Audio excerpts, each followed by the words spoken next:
no, don't tell me my serum is already finished. Impossible. I feel like I just bought it yesterday. But wait, who said I need to run and buy a new one?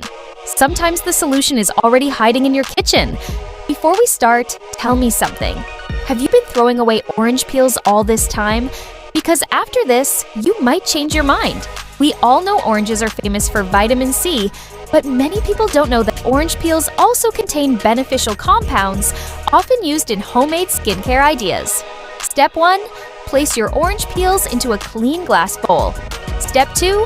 Pour a little hot water over the peels. Not too much, just enough to cover them.